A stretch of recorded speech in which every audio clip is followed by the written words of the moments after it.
sur la sécurisation des frontières en Libye. Je vous présente très rapidement nos invités. Philippe Lalliot, porte-parole du ministère français des Affaires étrangères. Le général Vincent Desportes, ancien directeur de l'école de guerre, professeur associé à Sciences Po Paris. Mathieu Mabin, grand reporter à France 24, qui a couvert le conflit en Libye et qui revient du Mali. Michel Rambaud, qui est ancien ambassadeur en Mauritanie et au Soudan, enseignant au Centre d'études diplomatiques et stratégiques. Avant de reprendre ce débat, eh bien, je vous propose d'écouter enfin, parce qu'on en a parlé dans la première partie du débat, du chef de la diplomatie russe, Sergueï Lavrov. C'était le 10 février à Moscou et Philippe Lalliot réagira derrière. Au Mali, la France combat aujourd'hui ceux qu'elle a armés hier en Libye en combattant Kadhafi, tout en violant l'embargo imposé par le Conseil de sécurité. Pour l'instant, les Français avancent avec succès à travers le pays en occupant des positions déjà abandonnées par les terroristes. Mais où sont les terroristes? Il y a des chances qu'ils se soient déployés dans les pays voisins. Alors Philippe Lalliot, est-ce que vous combattez au Mali ceux que vous avez armés hier en Libye, comme l'affirme le chef de la diplomatie russe? Je crois qu'on a toujours dit, en tout cas le ministre des Affaires étrangères, qu'on retrouvait au Mali, entre les mains des terroristes qu'on combat, en effet aujourd'hui, des armes qui avaient été dispersées à partir de la Libye. Sous différentes formes d'ailleurs, certaines milices sont passées avec armes et bagages à la chute de Kadhafi depuis la Libye sur le Mali. Il y a beaucoup d'armes qui se sont retrouvées sur le marché noir.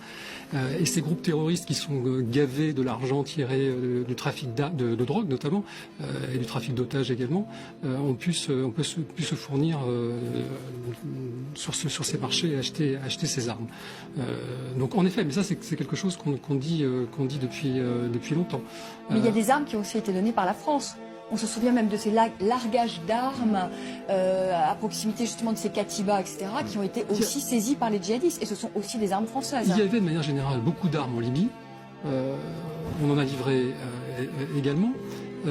Et d'ailleurs, c'est un des enseignements, une des leçons qu'on a tirées de ce qui s'est passé en Libye qui explique aujourd'hui l'embargo sur les armes, par exemple, à destination de la Syrie. La raison pour laquelle on ne veut pas...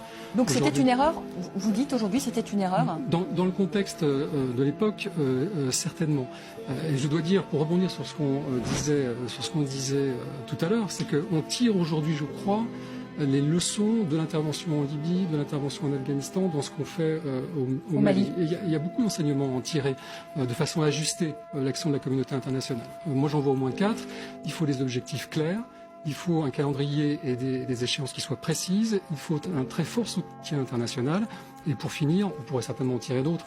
Et quatrièmement, pour finir, il faut une approche qui soit une approche globale. Comme le disait le général Desportes, il faut en effet gagner la guerre, mais il faut en effet derrière aussi gagner la paix. Et donc il faut traiter les problèmes politiques, de réconciliation nationale, il faut traiter des problèmes humanitaires et de développement, en plus de problèmes sécuritaires.